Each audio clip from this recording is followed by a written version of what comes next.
Fantasy value and real world value are usually pretty linked, but not always. I've got Ryan Bloomfield on the line today to talk about some players whose real world projected value is low enough that their fantasy value might suddenly collapse, a la Nick Castellanos of last year. Who could be 2026's Nick Castellanos? We'll try to answer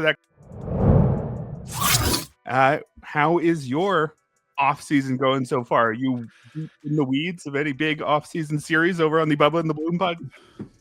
Yeah, we pretty much never stop. So, at Bubba and the Bloom with my good friend and co-host Casey Bubba, we go twice a week, Tuesday, Thursday nights, year round. But then there's Baseball Forecaster in October. We get to hang out, Eric, at First Pitch Arizona in November. So it's just a constant year-round thing for me. But I will admit, it is very nice to see everyone starting to come back to the good side, as I like to say, and glad you guys are streaming these live on YouTube again now. That's good. It's all good.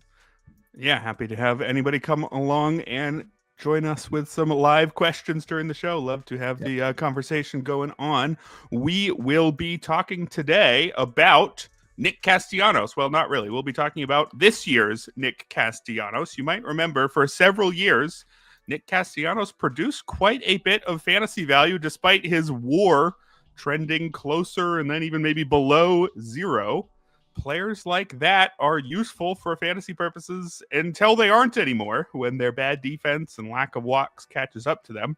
We're going to try to take a look at some players who could be at risk of their playing time just bottoming out at some point this season. And for Castellanos, to be fair, he actually held out, I think, until pretty late last year. So some of these guys will probably keep regular playing time for most of the year before collapsing, but we're just going to try to figure out exactly how worrisome some of these players are. But as always, wanted to start with some of the headlines, and things have slowed down since last week, but we did get a couple interesting signings the last few days, including at the end of last week, Sir Anthony Dominguez signing a 2-year deal with the Chicago White Sox.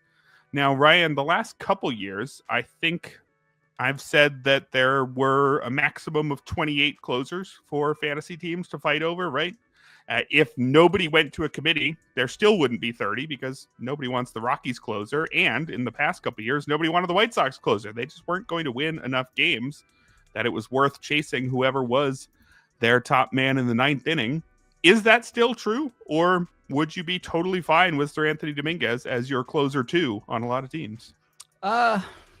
Totally fine isn't probably the exact feeling I'd have, but I think I'd bite the bullet and do it. And the market is kind of doing that as well. In some recent NFBC draft and hold drafts, Sir Anthony Dominguez has been going as early as 88, but kind of settling in that 120 to 150 range, which is a little bit of a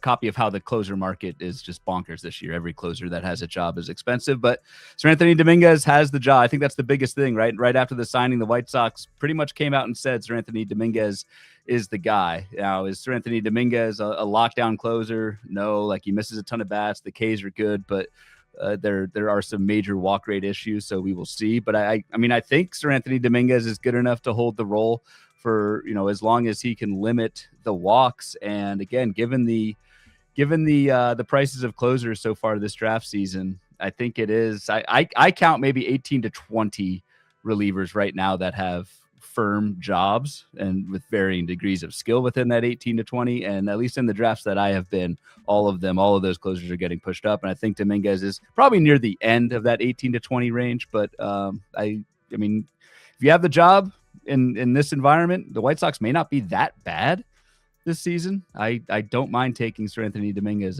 as your second closer, even if you've got to pay a 120 to 150 overall pick to get it. Yeah, I think I would agree with you on the White Sox maybe not being that bad. I mean, I don't think anybody's going to say they're even an outside chance at being relevant in September or anything like that. But this could be just a normal bad team, one that wins 70 games or something like that. And there's plenty of examples of closers on normal bad teams who are perfectly useful fantasy pieces as long as they have a clear hold on the job. And that sure seems to be the case with Dominguez. Jordan Leisure, an interesting pitcher, but his numbers are no better than Dominguez is. And he has 9 career saves compared to 40 for Dominguez. And Dominguez has been named the guy. So pretty sure he's going to be the guy, at least through the trade deadline. And that's enough to make him draftable as a closer too. We got Harrison Bader signing with the Giants a couple days ago. I'm not sure that there's much appeal here, partially because the deal is with the Giants, right? Harrison Bader, a fringy fantasy option. And when you put a guy like that in one of the toughest hitters parks in the league, it's not to be all that interested, right? Yeah, fringy. I mean, I guess the somewhat good news is, I mean, we figured Harrison Bader would sign somewhere. We weren't 100% sure if it'd be an everyday gig. I mean, the good news is that this is an everyday gig, and Harrison Bader is being picked outside the top 300, I believe, in drafts right now. And finding outfielders that play every day that don't necessarily hurt you in a single category that late in drafts as like your fifth outfielder, I think that can work. So yeah, like the park isn't ideal, but Harrison Bader is right-handed. He's got some pull power, so that does help given the shorter left field wall in San Francisco. I think this is like a 15-15 type guy with I don't know, 250, 260 batting average. Again, modest all-around production. He's going to play every day. More of a draft and hold type pick with a limited ceiling. Like that type of player I like to take in draft and holds as opposed to fab leagues. But, I mean, I don't know. I think you can kind of oatmeal your way into a decent pick with Bader as your fifth outfielder if you just need stable playing time that won't do really any major damage to any categories. Yeah, that's fair enough. He is definitely an everyday guy, or at least we should say everyday, as long as his body allows. Did you know that last year was actually the first time that he even cleared 450 plate appearances, let alone 500? He had 501.